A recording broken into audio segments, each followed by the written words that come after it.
Halo semuanya, perkenalkan nama saya Nurbella Lendari dari kelas 12 MIPA 1, dan di sini saya akan menjelaskan materi tentang vektor. Yang pertama, kita akan membahas tentang pengertian vektor, kedua, notasi vektor, ketiga, sifat-sifat vektor, keempat, rumus vektor, 5, contoh penerapan, 6, kesimpulan. Yang pertama, kita akan masuk ke pengertian vektor. Dalam ilmu fisika, vektor merupakan besaran yang memiliki nilai dan arah. Dalam konteks ini, vektor tidak hanya mencerminkan nilai besaran, tetapi juga mengindikasikan ke arah mana besaran tersebut bergerak. Contohnya adalah pada konsep gaya, di mana vektor gaya tidak sekadar mencerminkan besar yang bekerja, melainkan juga menunjukkan arah gaya tersebut bekerja. Dan yang kedua, notasi vektor. Notasi vektor dengan tanda panah.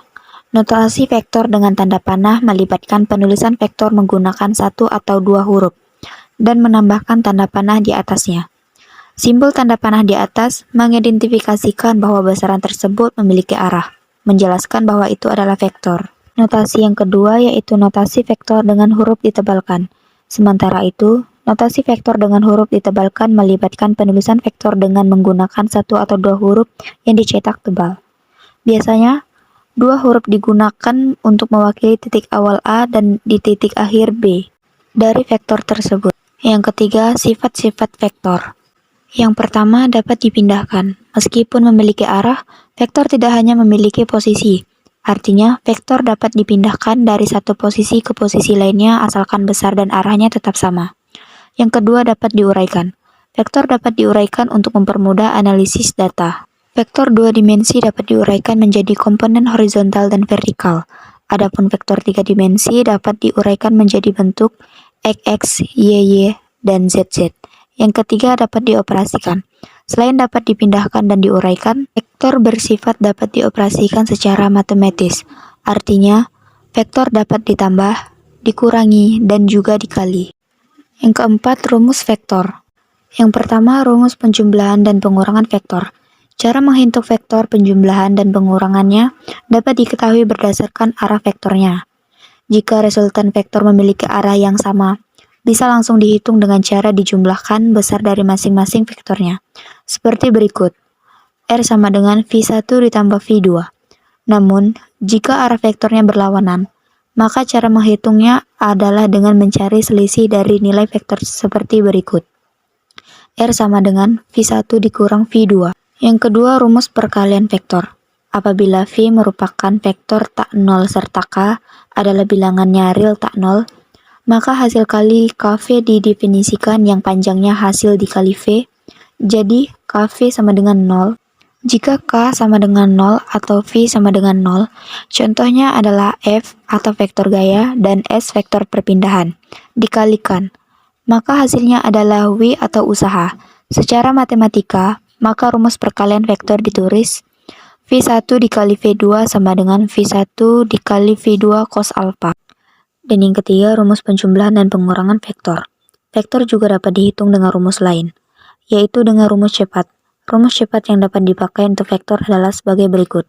Jika alpha sama dengan 0 derajat, maka R sama dengan V1 ditambah V2. Jika alpha sama dengan 90 derajat, maka R sama dengan akar V1 pangkat 2 ditambah V2 pangkat 2. Jika alpha sama dengan 180 derajat, maka R sama dengan vektor V1 ditambah vektor V2. Jika alpha sama dengan 120 derajat, dan V1 sama dengan V2 ditambah V, maka R sama dengan V. Yang kelima, contoh penerapan. Yang pertama, berjalan atau mengendarai mobil. Ketika berjalan atau mengendarai mobil, Anda menggunakan konsep vektor untuk menggambarkan kecepatan dan arah gerak Anda.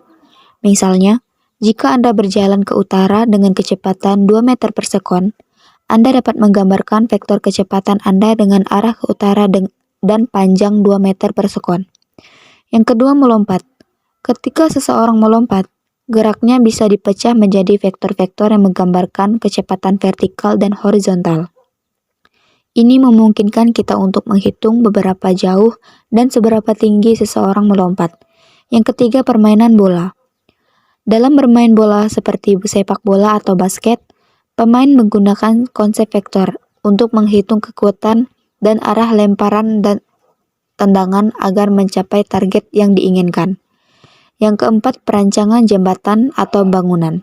Dalam rekayasa sipil, konsep vektor digunakan untuk menganalisis dan merancang struktur bangunan, jembatan, dan konstruksi lainnya agar dapat menahan beban dan aman dan efisien. Dan di sini ada contoh soal yang pertama, sebuah mobil bergerak ke timur dengan kecepatan 20 meter per sekon, kemudian berbelok ke utara dengan kecepatan 15 meter per sekon. Tentukan resultan dan arah kecepatan mobil tersebut. Penyelesaian, diketahui V1 sama dengan 20 meter per sekon, V2 sama dengan 15 meter per sekon. Ditanya, V sama dengan? Jawab, V sama dengan akar V1 pangkat 2 ditambah V2 pangkat 2 sama dengan akar 20 pangkat 2 ditambah 15 pangkat 2 sama dengan akar 400. 400 ini didapat dari 20 pangkat 2 ditambah 225. 225 ini didapat dari 15 pangkat 2 menjadi akar 625. Akar 625 ini sama dengan 25 meter per sekon. Contoh soal yang kedua, sebuah pesawat terbang dengan kecepatan 200 km per jam, membentuk sudut 30 derajat dengan arah utara. Tentukan komponen-komponen kecepatan pesawat tersebut searah dengan sumbu koordinat Kartesius, X dan Y. Penyelesaian, diketahui V sama dengan 200 meter per sekon, alpha sama dengan 30 derajat. Ditanya, Vx sama dengan Vy sama dengan? Jawab, Vx sama dengan V cos alpha sama dengan 200 cos 30 derajat sama dengan 200 dikali 0,866 sama dengan 173,21 meter per sekon. Vy sama dengan V sin 30 derajat sama dengan 200 sin 30 derajat. Jadi 200 dikali 0,5 menjadi 100 meter per sekon. Dan yang keenam, kesimpulan. Vektor fisika adalah besaran yang memiliki besaran dan arah.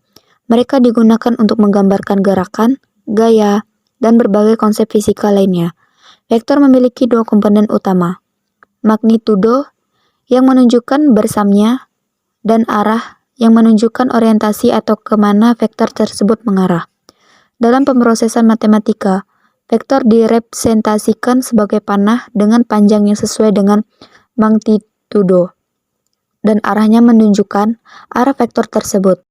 Vektor sangat penting dalam pemodelan fisika, karena vektor memungkinkan kita untuk secara efisien menyatakan fenomena alam yang kompleks. Sekian materi vektor dari saya, terima kasih.